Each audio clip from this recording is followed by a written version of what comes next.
Welcome back to Talk of the Town on WHTC, Holland's Cool FM, on WHTC.com, and on the WHTC app for your smartphone. Once again, here's your host, Gary Stevens. Welcome back to Talk of the Town for this Wednesday, August the 5th.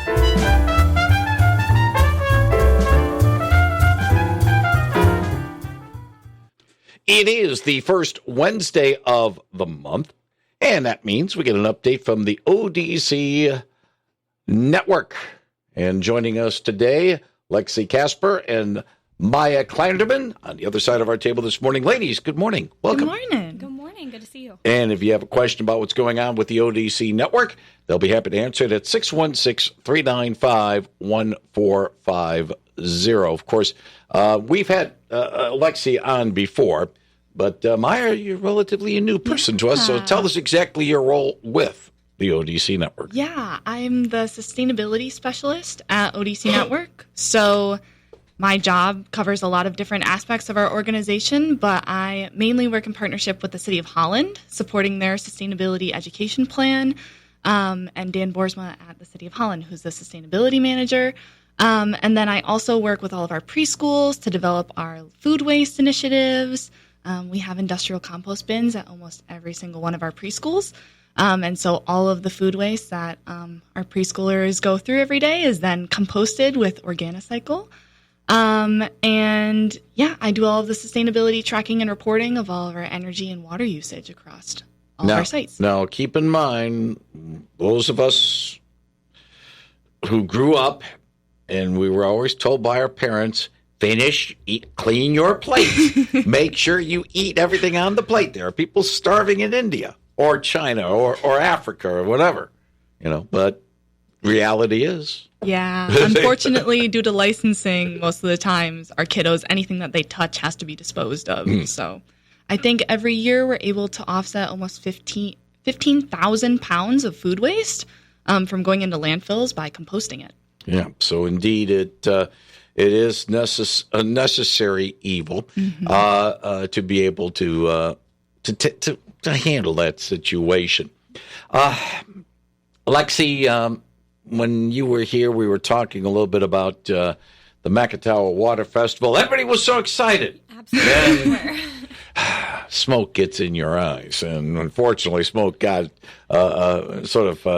led to a rescheduling of this event. Yes, it did. So with the air quality issues that we had back over that July 18th date, we felt that it was best for, attendees and staff, and we have our animal ambassadors that come out, volunteers. It was too many people to have exposed, so we did reschedule, and that is now going to be for Saturday, September 26th, and it will still be out at Collin Park. We're shifting the time up a little bit to 10 to 2, but that's not vastly different from what we had it scheduled for before, which was 11 to 3. So everything's just up an hour and on September 26th, but it'll still be the great event that everybody knows and loves with all of our partners and the kayaking and the Gabby canoe and everything that people want to come out and see to celebrate. Water would be a little cold, though. Don't fall in. But let's put it this way. Let's talk about the fact if somebody does fall in. Hopefully, they're not going to go, but at least they'll be swimming in cleaner water, I would think, if not colder water. And that's part of what this festival is all about, isn't it? Yes, absolutely. So we will still have all of the messaging about what we're doing to take care of Lake Makatawa and the Makatawa watershed, everything that Project Clarity works on within our community, from installing green stormwater infrastructure like rain gardens to helping put BMPs on agricultural land, to helping with managing urban water runoff, which pollutes as it goes into our storm drains and things like that. So we have so many initiatives going on. They'll all be highlighted at our work. All of that work will be highlighted at the Makatawa Water Festival. And also there will be life jackets. So, if you do fall in, it'll be cleaner water and you'll be good to go. And ODC staff to do safety. Talk a little bit about, speaking about sustainability and composting, and there's some training along the lines coming up on August 17th. Yeah, we are in partnership Well, this program was established in partnership with the City of Holland and Ottawa County Department of Public Health, their environmental sustainability sector. Staff from all of those organizations got training from the Michigan Recycling Coalition to all become master composters. And so all of us with that certification decided that there was a need in the Holland area for people to have a chance to get some more details about how to do backyard composting. And so we assembled this master composter training to be able to help residents know what goes into compost, troubleshooting. I know sometimes you think you can just chuck everything into a pile and then it will miraculously turn into compost, but you do need some water and some air in there too.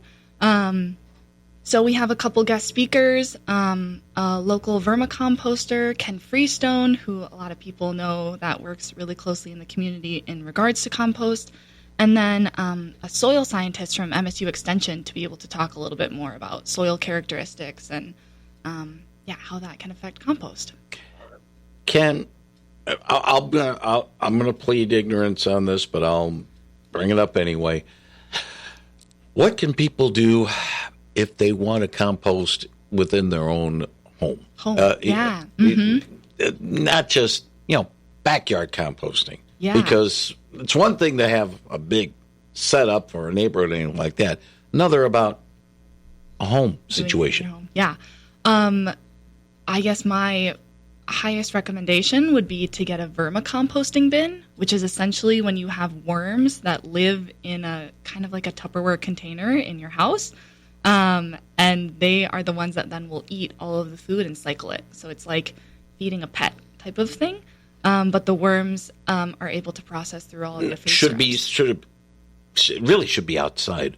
I don't think it should be an indoor thing. You can do it indoors or outdoors, technically. It shouldn't have any odor to it if you're doing it properly. That's my question. How do you avoid having it be, giving an odor that even Febreze can't even battle out? It really all depends on what you feed them. So if you feed them, like for instance, like an excess of potatoes or like rhubarb could potentially kill them, unfortunately. But if you feed them a diversity of different food types, that is a better way of essentially getting them to do their job and to eat and process things. If you feed them things that are too acidic, like tomatoes, or like one time our staff, when we used to have a vermicomposting bin at DeGraff, fed them a lot of potatoes and they all escaped from the bin. So they're very particular about what they like. Ooh. But Picky eaters, one might say.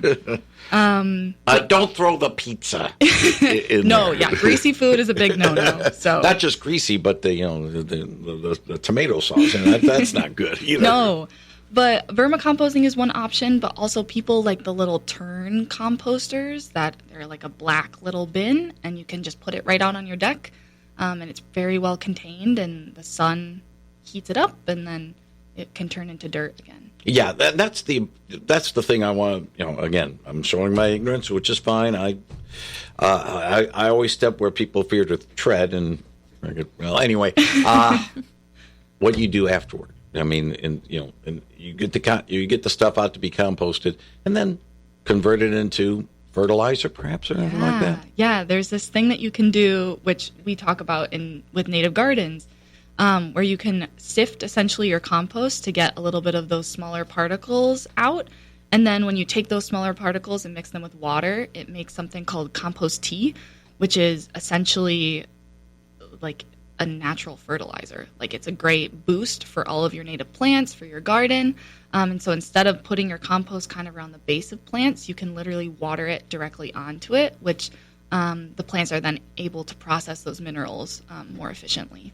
Yeah, go ahead. You can do that with house plants also, and then you can take a lot of the compost and you can just truly mix it right into your soil, whether that's ornamental landscape beds or native gardens or vegetable plots or anything like that. Now, piling up compost, some people might want it, if they have some acreage, might want to pile it up so that they can have a source of fertilizer on hand. And not have to worry about, a time-consuming process of converting the waste into compost. But is there some to that, some downsides to it. I'm thinking most notably, and this is this might be comparing apples to oranges, when we talk about, say, landfills, and they have to have little ventilations because of methane possible. I'm not certain whether or not this is something on a household thing people have to worry about or no. Right. That's a great question. So with landfills, essentially the food waste gets trapped in different layers of, other materials that people dump. And that's when you get the toxic gas buildup that can happen within landfills, like methane. But composting, like a backyard process, it's able to release all of those particles, and with additional oxygen, it's really, methane builds up in oxygen deficient environments. So in landfills, when all of that is all trapped together, there's no airflow to be able to help dissipate. And so in backyard composting, the oxygen level allows microbes and bugs to be able to do the decomposing for you, instead of having all of that food waste essentially just sit there and decompose in an unnatural process that then releases excess amounts of methane and carbon dioxide. Okay. Lexi, I know we're talking a lot about composting, which is right up of Maya's thing. I hope you don't mind. Talk about that for days. I hope you don't mind, because it is something that some people might be hearing and might be thinking about. I know we're in the middle of the summer, and normally you think about fertilizing and stuff like that either in the spring when the growing season begins, or in the fall in getting ready for next spring. But this is a good time to bring that up. Are there, and either one you can answer this, are there any legal statutes that people need to know about if they want to do composting at home with their own property? Because I'm not certain. I'm no legal expert. I'm no municipal law expert. But do you know of any statutes that people need to be able to find out from the township hall or the city hall if they want to start up doing composting? Yeah, I know for sure in the city of Holland, there's a certain regulation that says that it has to be contained and in your backyard, not in your front yard, whatever your compost operation is. But I would recommend to people to check in with their township or city ordinance guide to reference what different townships in the area might say. Yeah, I could see if there was somebody who started composting who did not understand the basics and how to make a functional compost pile, that they could get into a place where it's very large or very smelly or attracting wildlife. Yes, attracting wildlife or putting incorrect things into it. And if that person was doing it very incorrectly, I would be surprised if there wasn't some type of neighborhood recourse of this person's created a bad situation. Or a citation. Okay, I was just thinking, it's not like you're piling leaves and creating something along those lines. It needs to, when you say contain, hard contain so that wildlife doesn't get in in that regard? It can be as simple as putting an old garbage can into the ground outside in your backyard. We've had success in drilling holes into the bottom of garbage cans, sticking them into the ground, and then putting your food scraps in. Ken Freestone also makes a great design that's made out of old fence material. That's essentially like a 3-foot by 3-foot box with a lid on it. Something, theoretically, if you're doing the process right, it shouldn't be attracting animals because the food should be degrading pretty rapidly. It's when you get into problems of either putting too much food waste in and not enough brown material like mulch or leaves or sticks. That you get into the problem of attracting wildlife and smells. The reason why we're sort of emphasizing this right now in the middle of the summer is indeed, to a certain extent, what you've been saying, Maya, just now will be part of the Master Compost training on the 17th, isn't it? Yeah, it is. So anyone has some interest in composting or wants to learn more from local professionals, feel free to sign up on our website.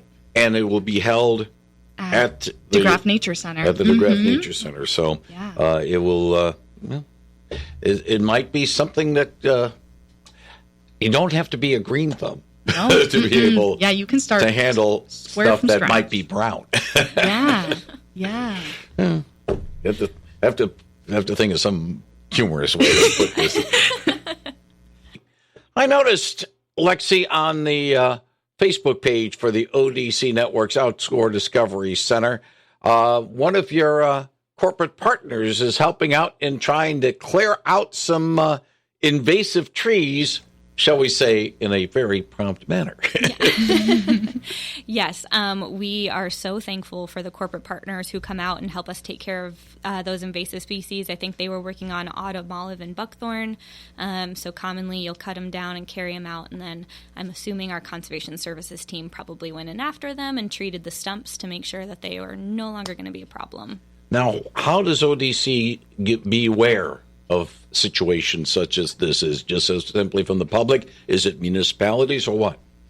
On our own sites, we have a crew that goes out, and as they work, they make note of invasive species. But for all of the people, all of the municipalities that we work with in West Michigan, they usually will have either citizens tell them that they identify things at parks, or what we're doing in Saugatuck right now is we are conducting a comprehensive invasive species survey for the city. So our conservation services team is like assessing parks and natural areas and roadsides in the Saugatuck area to identify the invasive species that are present, the density of those species, and then they'll give city staff all of that information with like treatment recommendations and maps so that they know where to focus their efforts. So it's a really great way for a city to get a comprehensive look at how they should be addressing the invasive species. And I remember doing stories and following up.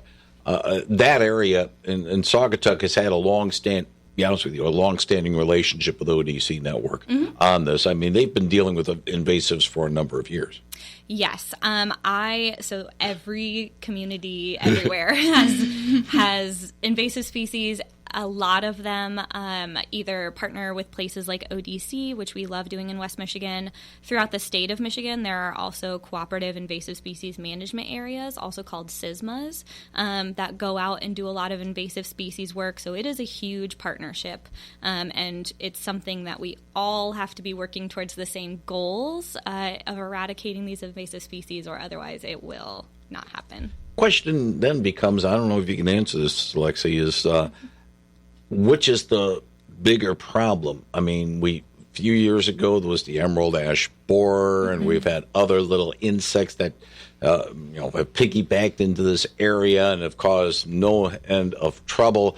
What are we seeing right now as the biggest issue in terms of the invasives? Is it just invasive plants or invasive bugs or both or what? I'd say right now it's mostly plants.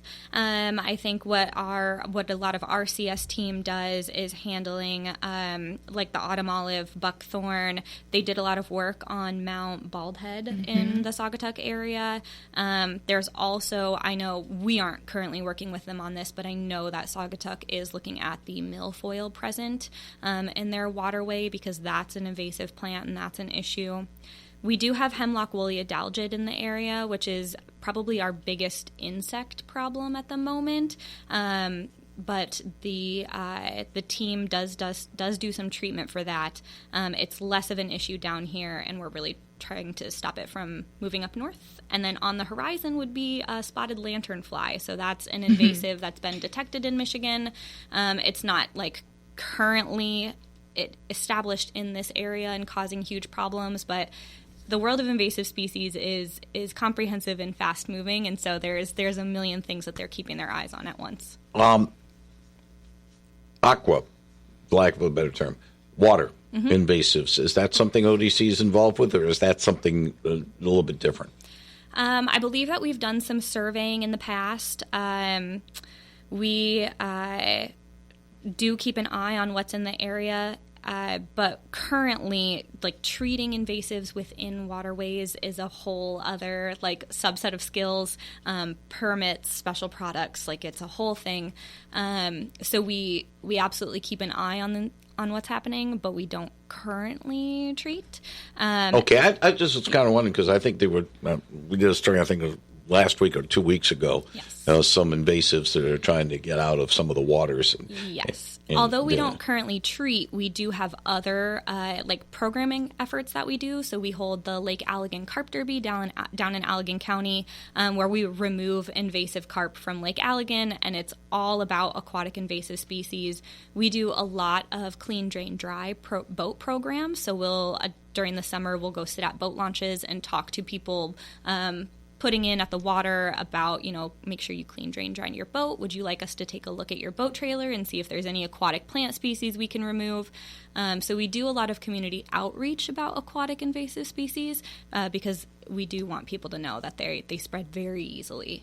And over the weekend, my last thing is dealing with things that shouldn't be in the waters and going full circle, tying in with the Macatawa Water Festival coming up next month. Over the weekend, somebody was up in the Muskegon area, and they encountered some algae blooms. And I said, that normally we see that more in Lake Erie, when the winds go in the air, but we still have that issue around here, don't we? Yes. Lake algal blooms used to be much more common in Lake Macatawa. Through Project Clarity, we've reduced the phosphorus levels by about 60%. And as those efforts continue, algal blooms get to be more and more rare. But that's why, if we get like a big rain and you get an influx of nutrients, or you have a new something open up and extra pollutants go into the waterways, those algal blooms are still very common, even though we don't have them quite as bad as Lake Erie. If you want more information about what the ODC Network is doing, you can call the ODC Network's offices at 616-393-9453, 616-393-9453, or go online to outdoordiscovery.org. That is outdoordiscovery.org. Lexi Casper, Maya Klindeman, thank you very much for joining us today on Talking the Town. Talking a little bit about composting. Of course, that composting training is coming up on the 17th of August. And also talking about the Macatawa Water Festival and taking care of what should not be in our areas. Ladies, thank you. Thank you so much for having us. And more Talk of the Town comes your way following NBC News with Michael Kastner and WHTC News. Next hour, we'll have Brian Spencer's What's New Around Holland, and Hillary Hatch from the U.S. Social Security Administration will be answering your Social Security questions on 1450 WHTC Holland's Cool FM.